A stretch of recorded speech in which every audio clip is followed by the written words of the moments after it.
데살로니가 후서 1장 5절에서 9절까지의 말씀입니다. 신약성경 334페이지 데살로니가 후서 1장 5절에서 9절까지의 말씀, 우리 한 목소리로 같이 읽도록 하겠습니다. 시작. 이는 하나님의 공의로운 심판의 표요 너희로 하여금 하나님의 나라에 합당한 자로 여김을 받게 하려 함이니 그 나라를 위하여 너희가 또한 고난을 받느니라. 너희로 환난을 받게 하는 자들에게는 환난으로 갚으시고 환난을 받는 너희에게는 우리와 함께 안식으로 갚으시는 것이 하나님의 공의시니 주 예수께서 자기의 능력의 천사들과 함께 하늘로부터 불꽃 가운데 나타나실 때에 하나님을 모르는 자들과 우리 주 예수의 복음에 복종하지 않는 자들에게 형벌을 내리시리니 이런 자들은 주의 얼굴과 그의 힘의 영광을 떠나 영원한 멸망의 형벌을 받으리로다. 아멘. 오늘 말씀의 제목 같이 한번 읽어보겠습니다. 시작. 하나님의 공의로운 심판. 하나님의 공의로운 심판이라는 제목으로 말씀을 나누고자 합니다.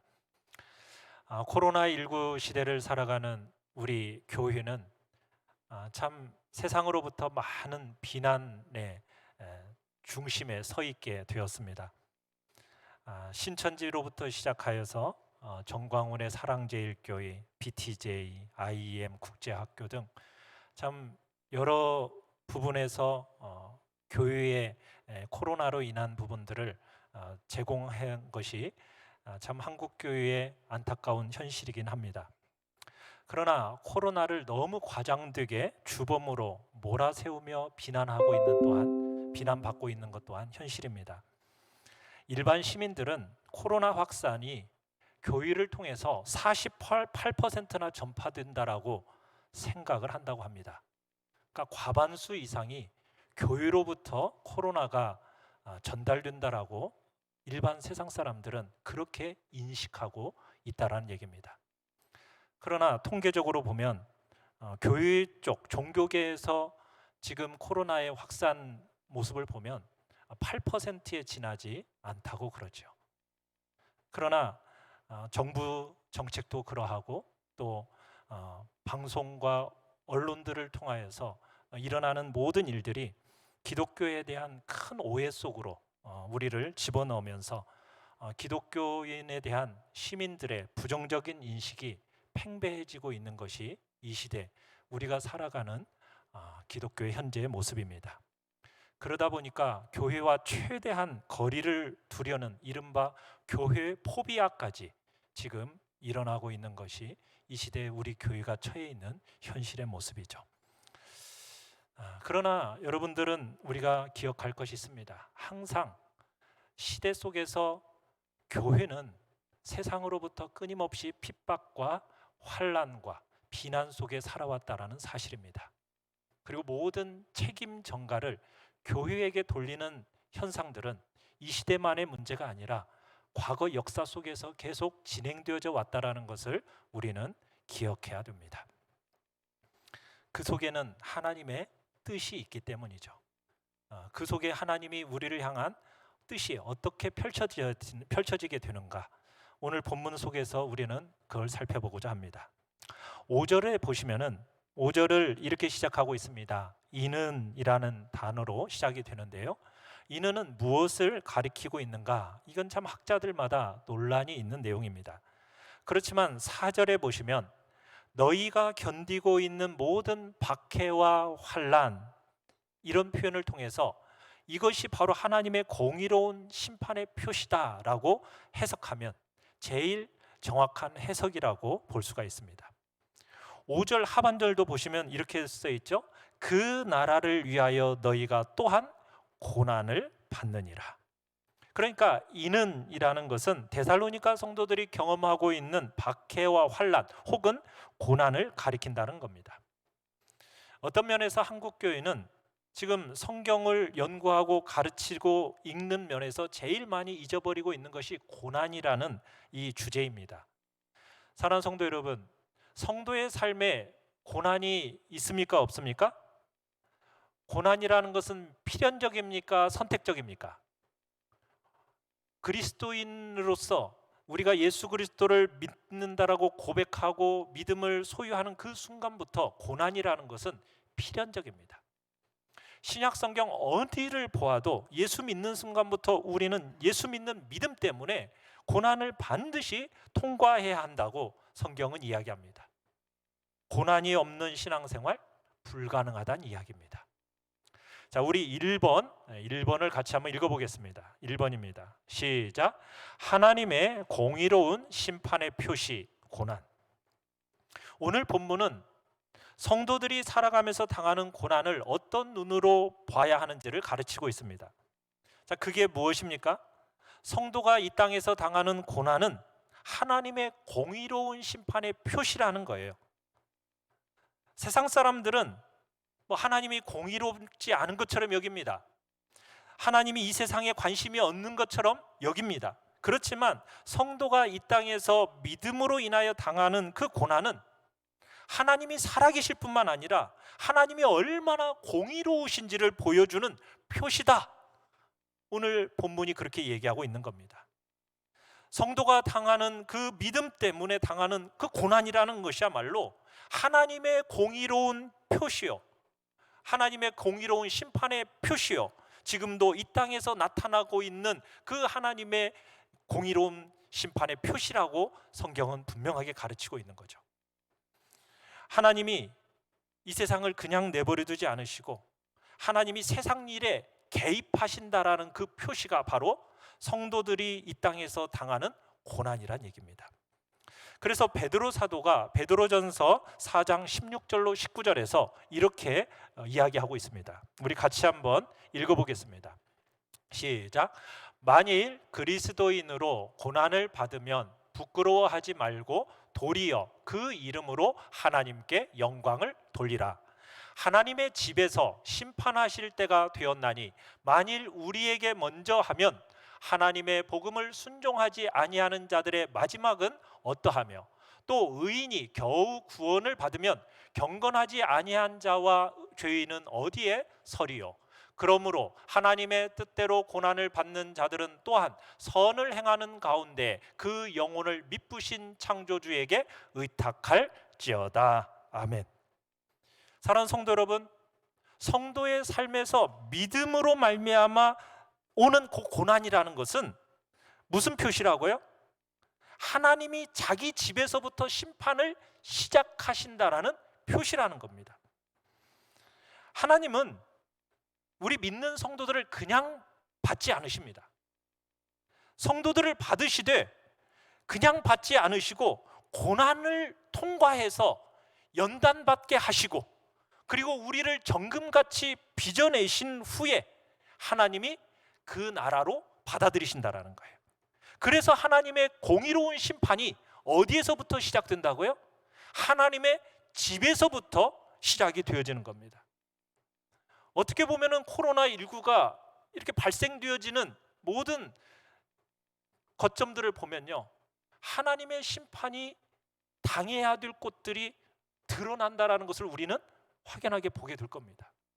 그러니까 자기가 사랑하는 하나님의 교회를 정결케 하시려는 하나님의 의도 속에서 이런 고난과 심판이 하나님의 집에서부터 시작이 된다는 거예요. 성도들에게 당하는 고난, 그 고난을 거쳐서 하나님 나라에 들어간다면 여러분, 안 믿는 자들이 당할 심판은 말할 필요도 없다라는 것이 지금 베드로가 얘기하고 있는 내용인 것입니다.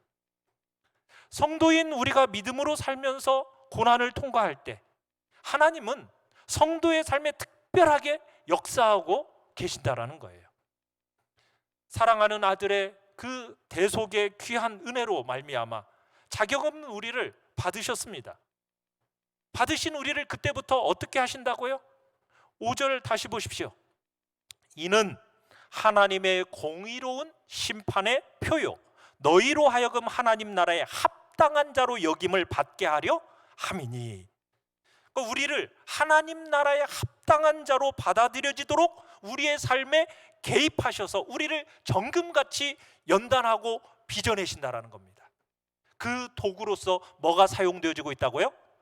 환난과 핍박과 고난이 사용되어지고 있다라는 겁니다. 여러분, 우리는 그렇게 생각합니다. 하나님, 제 인생을 좀 평탄하게 해주십시오. 평안하게 해주십시오. 좋은 일만 생기게 해주십시오. 여러분, 그러면서 제가 그렇게 하면 제가 하나님을 더 잘 믿겠습니다. 여러분, 잘 믿으시겠죠? 그렇게 하면 해주도요. 잘 믿을 것 같죠? 그런데 우리 인간이요, 그런 존재가 아니에요. 여러분이 다 경험해 보셨지만 우리가 좀 평탄하고 형통하고 잘 되고 좋으면은 우리의 마음은요, 금방 느슨해져 버립니다. 좋은 일만 있으면 우리는요, 너무나도 어리석게도 믿음의 그 귀한 복들을 가치 있게 여기질 못해요. 아유, 하나님, 저한테 시간을 좀 주십시오. 제가 시간만 주신다면 제가 더 열심히 성경 읽고 기도하는 일에 몰두하겠습니다. 시간을 주면 어떻게 해요? 죄 짓는 일에 바쁜 것이 우리 인간의 본성이라는 거예요. 죄 아래 익숙해져 있는 그 나쁜 습관들, 그것들을 걸러내고, 그래서 거룩과 성결을 선택하는 하나님의 백성으로 우리를 연단하시고 새롭게 하시는 그 중요한 도구, 그게 바로 고난이요 환난이요 핍박이다, 성경은 얘기하고 있는 것입니다.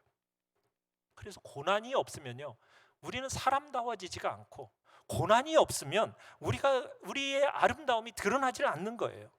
그래서 하나님은 우리 성도들로 하여금 고난을 통과하게 하시는 것이고, 그 고난을 통과하실 때 여러분들은 생각하셔야 됩니다. 하나님은 무관심하신 게 아니라는 거예요. 오히려 하나님은 나에게 관심을 가지고 계시고 내 삶에 지금 개입하고 계시는구나, 하나님 나라에 합당하게 나를 빚어내시기 위해서 지금 이 모든 과정을 겪게 하시구나 하는 그런 표시로서 여러분들이 받아들이라는 겁니다. 그게 성도의 삶에 따르는 고난이란 얘기입니다. 하나님이 우리를 연단하시고 빚어내실 때 하나님은 세상을 향해서 선포하고 계시는 것입니다. 여러분, 공의로우신 하나님이 세상을 다스리고 계신다라는 것과 성도들조차 고난을 통해서 연단되지 않으면 정결과 거룩이 불가능한 인생이라는 것을 하나님이 지금 보여주고 계시는 거예요.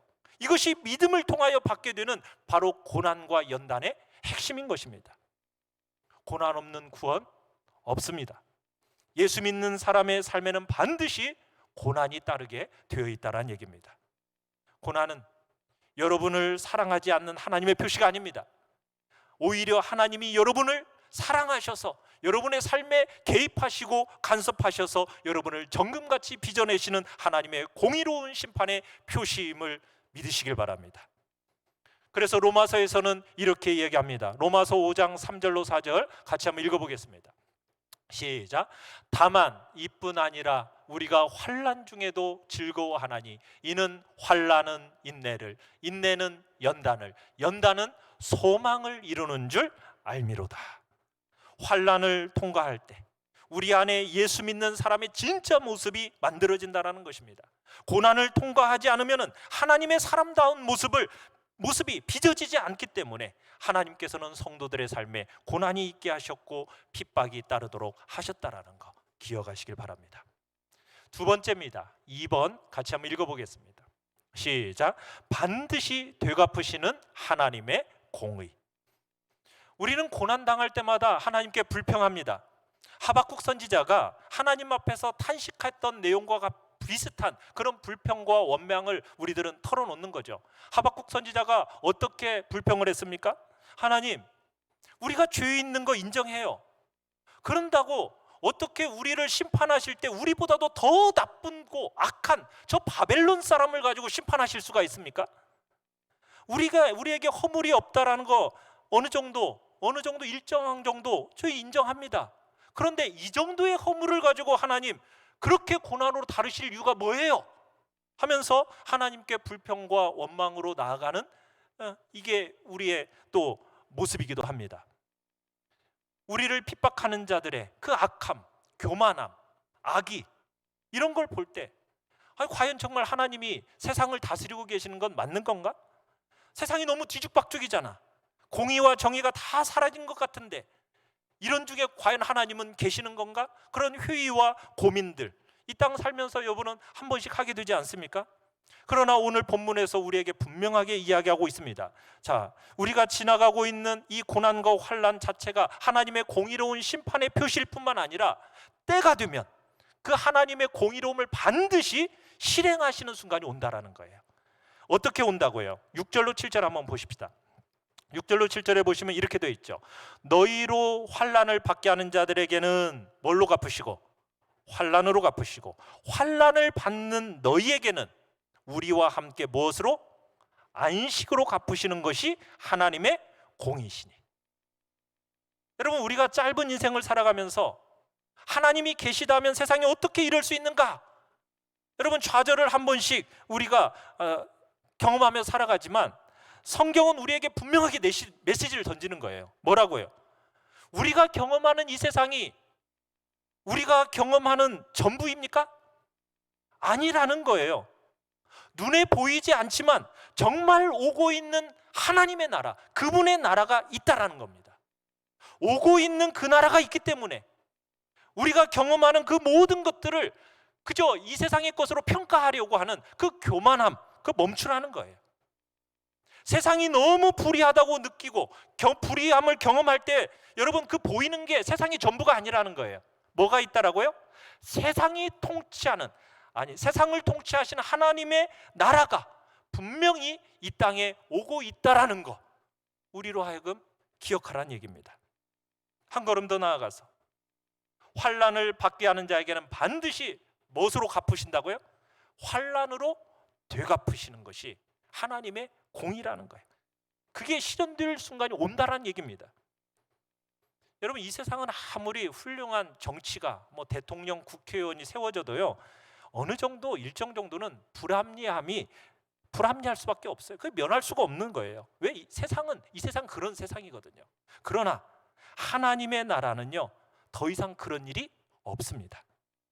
하나님은 공명정대하게 악한 자에게는 행한 악대로 반드시 갚으십니다.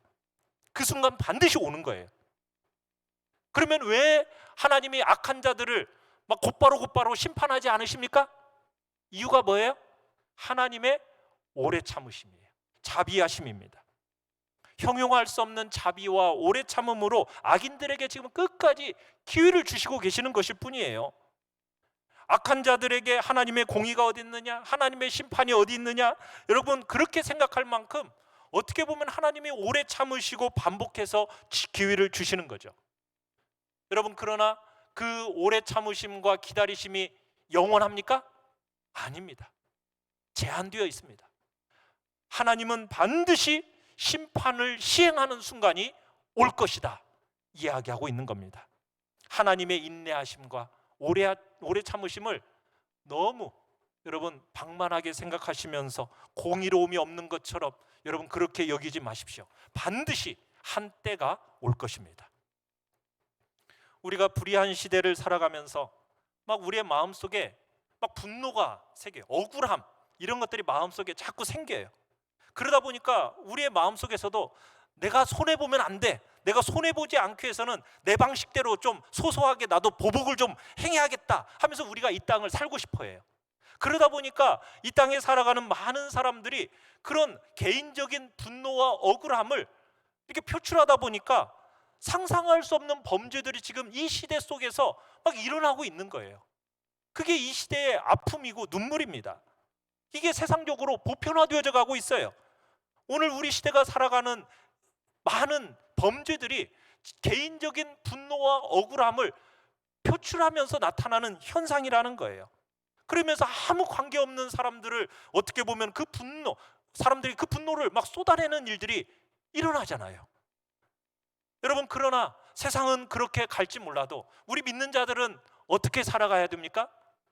그런 시대가 그렇게 어떻게 흘러간다 할지라도 우리는 우리의 방식대로 보복하려 하지 않죠.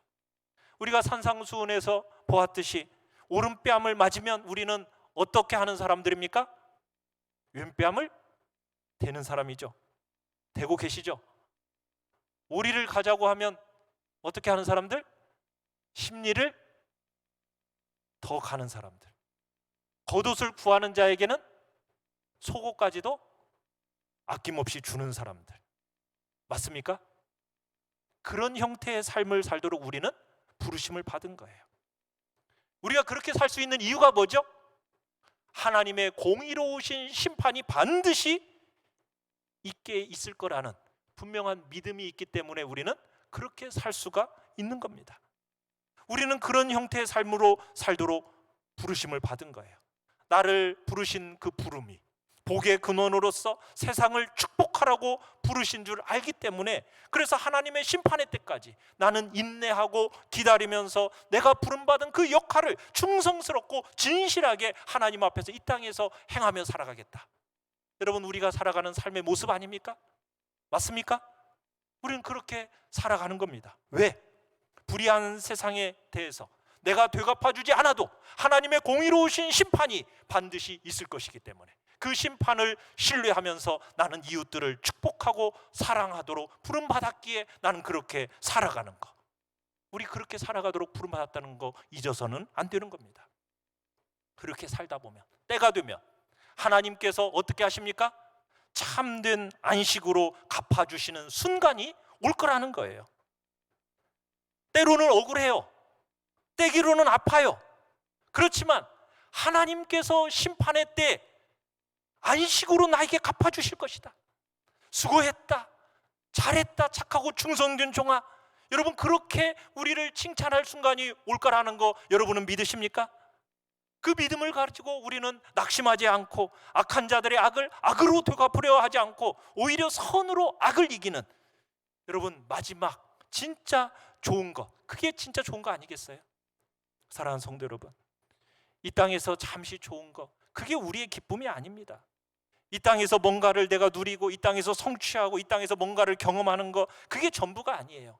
마지막 날 주님이 심판하실 때 우리를 보시면서 정말 수고했다, 잘하였다, 참 잘했다, 여러분 그러시면서 안식을 주시는 거, 그게 진짜 아닙니까? 우리는 그것을 바라보면서 살아가는 사람들인 거죠. 이 땅에서 큰 집 들어가 살고 많은 것을 이루는 거, 그게 우리 인간의 핵심이 아니잖아요. 진짜 핵심이 아니잖아요. 마지막 날 공의로우신 심판자이신 하나님이 우리를 보시면서 안식으로 우리를 되갚아 주실 때, 여러분, 그것이 우리 인생의 최고의 영광이요 복됨 아니겠습니까? 우리는 그것을 기대하며 살아가는 사람들인 거죠. 세 번째입니다. 3번을 같이 한번 읽겠습니다. 시작. 하나님의 공의로운 심판의 초점. 7절 8절을 우리 같이 한번 읽어보겠습니다. 7절 8절입니다. 시작.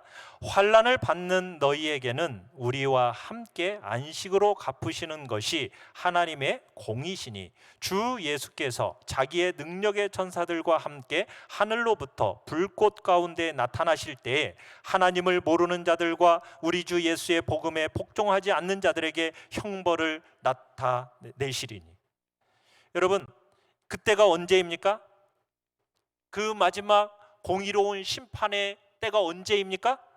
우리 주 예수께서 자기 능력의 천사들과 함께 하늘로부터 불꽃 가운데 나타나실 때입니다. 종말의 복된 날이 올 때 주님이 밝히 우리에게 나타내셔요. 뭘 나타내십니까? 하나님이 얼마나 공의로우신지를 나타내십니다. 하나님의 그 정의로우심이 얼마나 틀림없는가 선명하게 나타나는 순간이 있다는 겁니다. 여러분이 세상을 살면서 죄가 드러나지 않고 감추어졌다, 여러분 이거 행복하게 여기며 살면 안 돼요. 최후의 심판의 날에는 아무것도 감추지 못합니다. 다 드러납니다. 다 드러나게 되어 있어요. 그날에는 구원과 멸망이 선명하게 나타내보게 보입니다. 그때 하나님의 공의로움이 그대로 보여질 거예요. 그때 여러분, 예수님께서 어떻게 오신다고요? 능력의 천사와 함께 불꽃 가운데 나타나신다. 여러분, 능력의 천사와 불꽃, 이게 상징하는 의미가 뭘까요? 능력의 천사라는 것은 그분의 권세와 영광을 상징하는 거겠죠? 불꽃이라는 것은요, 심판과 형벌을 상징하는 거예요. 예수님은 초림 때처럼 어린아이 같은 모습으로 오시지 않습니다. 재림 때에는 천사와 함께 영광과 권세를 가지고 이 땅에 오셔서 뭘 하신다고요? 심판하시고 형벌하신다는 것, 그 모습으로 자신을 지금 나타내 보여주고 계시는 거예요. 오셔서 뭘 하신다고요? 자, 8절에 보시면은 하나님을 모르는 자들과 우리 주 예수의 복음을 복종하지 않는 자들에게 뭘 내리시리니? 형벌을 내리시리니. 자, 여기 보면은 안 믿는 사람들을 가리키는 두 가지의 모습을 지금 보여주고 있죠. 가르쳐주고 있죠. 자, 첫 번째는 뭐 하는 사람들에게? 하나님을 모르는 자들에게. 두 번째는요, 우리 주 예수의 복음에 복종하지 않는 자들에게 하나님께서는 형벌을 내리신다 말씀하십니다. 자, 그러면 이것을 한번 반대로 한번 생각을 해봐요. 예수님을 믿는다라는 것은 결국 무슨 얘기입니까? 하나님을 뭐 하는 사람이 예수님을 믿는 사람이에요? 아는 사람이. 그리고 예수 그리스도의 복음에 뭐 하는 사람? 복종하고 순종하는 사람이 믿는 사람이다. 지금 그 얘기를 하고 있는 겁니다. 여러분, 우리의 신앙에 있어서 제일 중요한 특징은 다른 게 아닙니다. 우리의 지각이 새로워지고 우리의 눈이 열려서 살아계신 하나님, 우리 주 예수 그리스도를 아는 겁니다. 그게 신앙에 있어서 제일 중요한 특징이에요. 그래서 요한복음 17장 3절에서 영생이 뭐냐? 자, 영생이 뭔가에 대한 정의를 어떻게 내리고 있습니까? 자, 같이 한번 읽어볼까요? 시작. 영생은 곧 유일하신 참 하나님과 그가 보내신 자 예수 그리스도를 아는 것이니이다. 여러분, 영생이 뭐라고요? 우리의 지각이 열려서, 우리의 눈이 열려서 참으로 보이지 않던 하나님, 깨달아지지 않던 진리의 말씀이 보여지고 깨달아지는 것, 그게 영생이라는 거예요. 내가 몰랐었는데 하나님을 알게 되는 거예요. 아, 하나님이 살아계시는구나. 우리 주 예수 그리스도께서 틀림없이 이 땅에 다시 오시는구나. 이런 것을 지금 보이는 것처럼 아는 것, 여러분, 그것이 영생이고 구원이라는 거예요. 사랑하는 성도 여러분, 그런데 오늘날 한국교회의 많은 모습 속에서 바른 지식이 모자라요. 성경을 몰라도 너무 몰라요. 너무 모르기 때문에 여러분, 한국교회가 지금 이 모습이 된 거예요. 교회를 수십 년을 다녔는데도 불구하고 진실한 변화가 없어요. 뭐 때문입니까? 몰라서 그래요. 알지를 못하니까. 그냥 귀로는 들었는데 그것이 마음에 머무르지 않고 그냥 귓등으로 듣고 흘려보내는 그런 말씀들이 허다하다 보니까 변화가 없는 거예요. 개인이 하나님 앞에서 말씀과 씨름하면서 그 말씀 속에서 정말 나에게 경험되어지는 지혜, 여러분, 그것이 너무 없다라는 거예요. 사랑하는 성도 여러분, 여러분에게는 정말 말씀과 씨름하면서 여러분의 가슴에 새겨진 말씀이 몇 말씀이나 되십니까? 그 말씀이 여러분들의 눈을 확 열어서 정말 하나님의 살아계심과 우리 주 예수 그리스도의 그 영광스러움이 무엇인지를 여러분들은 얼마나 마음속에서 깊은 깨달음을 가지고 계십니까? 어떻게 보면 한국교회의 연약함이 바로 이 말씀에 대한 무지 속에 있습니다. 지각이 열리지 않았고 눈이 열려지지 않아서 여러분, 세상을 보는 가치관이 세상 사람들과 별반 다를 바가 없는 거예요. 세상을 보는 눈이 열려야 되는데 그 눈 열림이 일어나지 않으니까 세상 사람들이 가치 있다고 여기는 것들을 우리 믿는 사람들 똑같이 가치 있다고 여겨요. 세상 사람들이 중요하다고 여기는 것들을 우리도 그저 같이 중요하다고, 똑같이 중요하다고 여기는 거예요. 그러다 보니까 교회가 이렇게 세상으로부터 치탄을 받고 있는 겁니다. 사랑하는 성도 여러분, 교회가 참된 차이가 드러나기 시작하면은 세상은 교회를 그렇게 보지 않습니다. 지난 한 주간을 한번 돌이켜 봅시다. 다른 거 다 빼고 여러분, 성경 얼마나 읽어내셨습니까? 여러분의 삶에 있어서 수많은 시간들을 일주일 동안 보내시면서 여러분의 시간의 우선순위가 무엇이었습니까? 한번 생각해 보십시다. 하나님을 모르는 자들을 심판하신다 말씀하고 계십니다. 모른다라는 것이 그냥 내가 하나님을 안 믿어, 내가 교회 안 다녀, 여러분 이런 수준에서 생각하지 마십시다. 우리의 눈 열림이 있어서 정말 알미, 우리의 삶에 일어나고 있는가? 이 세상의 가치와 이 세상과 다른 가치를 가지고 정말 세상을 바라보고 나를 보는 그 알미 있는가? 하나님을 보고 나를 보는 알미 정말 여러분 안에 일어나고 있습니까? 세상과 똑같이 학벌을 가지고 평가하고, 신분을 가지고 평가하고, 돈을 가지고 평가하고, 소득을 가지고 평가하고, 아파트를 가지고 평가하고, 여러분, 그 무지하고 어리석은 세상의 가치관과 내 가치관이 별반 다를 바 없는 똑같은 가치관으로 내게 구성되어져 있다면 과연 나는 눈 열린 사람 맞는가? 한번 돌이켜봐야 된다는 겁니다. 사랑하는 성도 여러분, 하나님을 아는 지식이 만들어내는 알, 그거 여러분 안에 있습니까? 교회 다니는 사람들의 알미 그저 다른 종교처럼 한 종교로서 그냥 기독교이지 성경이 말하고 싶어하는 그 진리를 아는 것에 대한 눈이 여러분 열려 있어야 되는데, 이 시대가 너무 그런 눈이 열려져 있지 않기 때문에 한국교회가 이렇게 아픈 것입니다. 여러분, 알면 어떻게 돼요? 알면은 순종하게 되어 있어요. 알면 순종하게 되어 있어요. 근데 이렇게 얘기하죠, 많은 사람들이. 아유, 아는데도 안 돼요. 여러분, 아는데 안 되면은 그래요, 물론 그런 부분이 없지 않아 있어요. 그런데 아는데 안 되면은 믿는 사람들은 어떻게 표현되어집니까? 탄식하게 되어 있어요. 여러분, 산상수훈 팔복에서 마태복음 5장 4절, 애통하는 자는, 한번 읽어볼까요? 시작. 애통하는 자는 복이 있나니 그들이 위로를 받을 것이며. 애통하는 자는 복이 있다. 여러분, 애통이라는 게 뭡니까?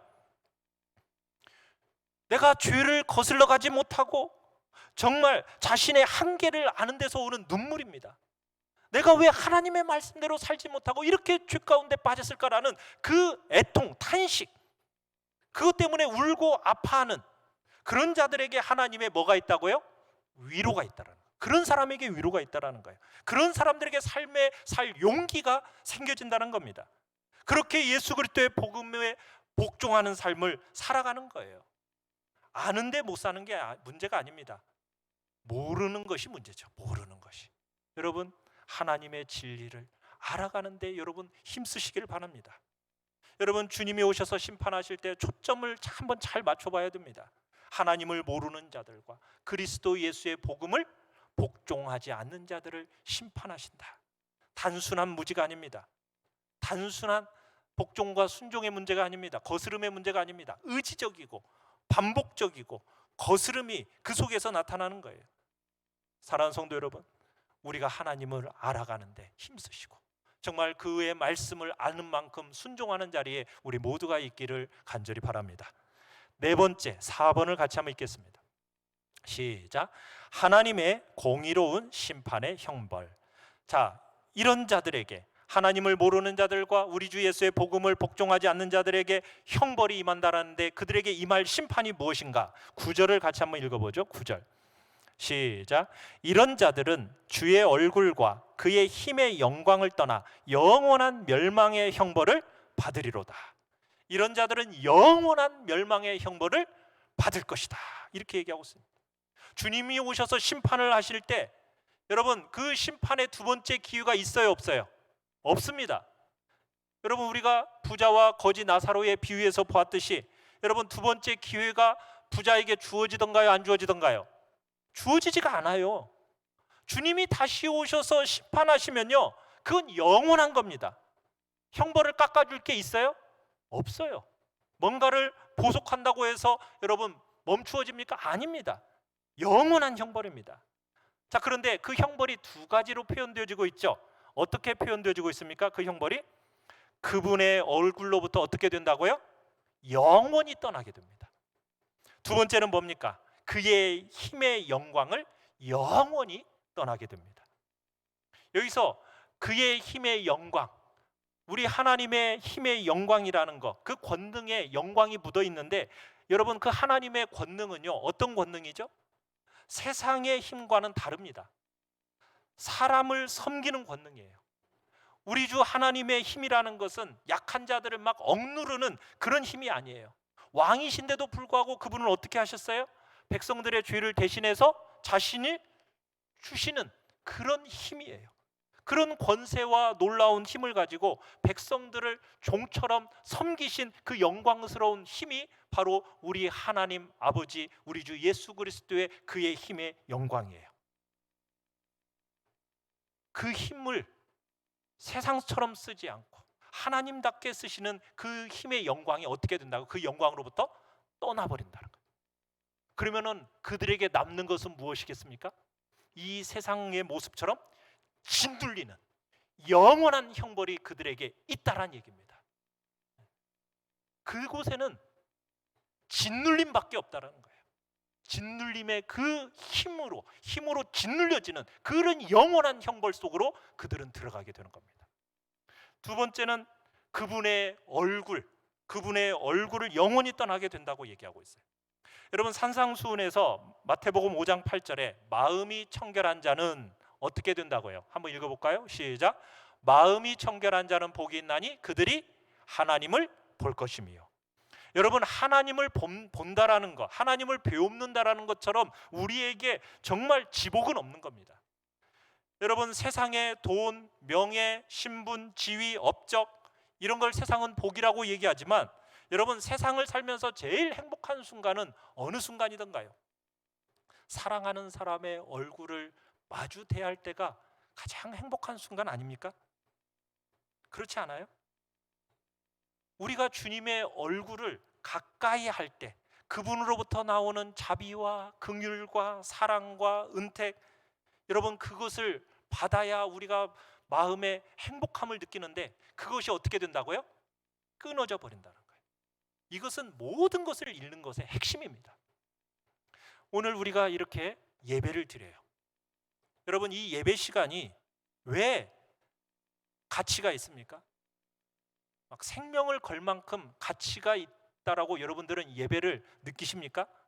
왜 하나님을 예배하고 찬송하고 영화롭게 하는 것이 우리 삶에 있어서 최고의 특권이요 영광이라고 우리는 얘기하죠? 그 이유가 뭡니까? 예배 시간에 우리가 누구의 얼굴을 보는 겁니까?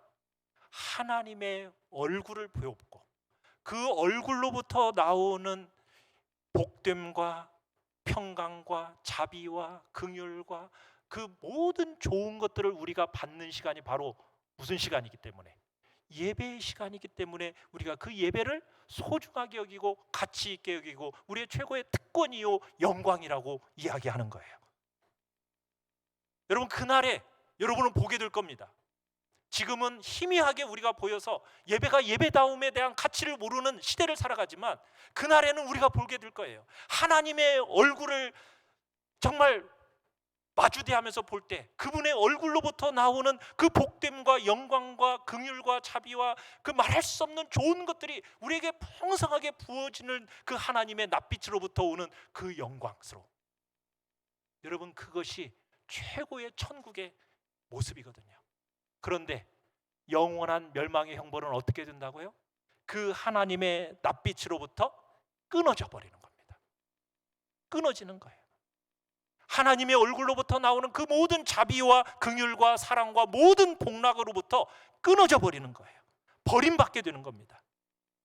모든 좋은 것, 결정적인 것 다 그 하나님 아버지의 선한 빛으로부터 나오는 것이거든요. 그 낯빛으로부터 나오는 거예요. 우리가 예배 시간에 그 낯빛으로부터 오는 그 영광스러움을 경험하는 자리가 바로 이 예배의 자리가 아닙니까? 그래서 우리는 이 예배를 소중하게 여기는 거예요. 여러분, 그런데 그것으로부터 영원한 영광은 끊어지게 되는 거예요. 오늘 우리가 사는 이 시대는 불의해서 사람들이 더 이상 하나님의 심판을 두려워하지 않아요. 그러다 보니 우리 믿는 자들조차도 그 심판에 대한 생각이 멀리 희미해져 버렸습니다. 여러분, 우리 두려워해야 합니다. 하나님의 그 공의로운 심판을 두려워해야 되고 그 무서운 형벌, 하나님의 얼굴로부터 끊어져 버리고 그의 힘의 영광으로부터 끊어져 버린다는 것이 얼마나 무서운지를 우리 마음속에 생각해야 된다는 얘기입니다. 그래서 요한계시록 6장에 보면 이런 표현을 쓰고 있습니다. 같이 한번 읽어보겠습니다. 시작. 땅의 임금들과 왕족들과 장군들과 부자들과 강한 자들과 모든 종과 자유인 굴과 산들의 바위 틈에 숨어 산들과 바위에게 말하되 우리 위에 떨어져 보좌에 앉으신 이의 얼굴에서와 그 어린 양의 진노에서 우리를 가리라. 그들의 진노의 큰 날이 이르렀으니 누가 능히 서리요 하더라. 여러분, 그 하나님의 얼굴, 그 낯빛을 바라보면서 당당하게 설 수 있는 자가 누구입니까? 그런 자는 복된 자입니다. 바로 예수 그리스도의 십자가의 보혈로 말미암아 거룩하게 된 하나님의 백성들은 그분의 얼굴을 마주 대하면서 당당하게 서서 그분으로부터 오는 그 영광스러움을 여러분은 경험하게 될 겁니다. 여러분, 불의가 반복되고 죄가 반복되다 보니까 하나님의 심판을 더 이상 생각하지 않는 패역하고 어리석은 시대를 우리가 살아가고 있습니다. 이런 시대, 성도로서 우리는 다가오고 있는 이 공의로운 하나님의 심판을 알아야 합니다. 하나님의 면전에 서서 우리를 안식으로 받아주실 하나님을 기대하면서 믿음으로 신실하게 예배드리는 복된 자리에 우리 모두가 있기를 바랍니다. 이 영화로운 은혜의 시간은요, 제한적입니다. 영원하지 않습니다. 여러분, 이 복된 순간이 제한되었는 줄 알고 참된 변화가 가능한 이 시간에 여러분 참된 변화를 갈구하시고 여러분의 주위에 그런 변화가 필요한 사람들을 주께로 인도하는 복된 자리에 여러분 힘써 나아가시기를 간절히 바랍니다. 복된 기회에 참된 변화가 우리의 삶에 나타나기를 간절히 축원합니다. 우리 시간 같이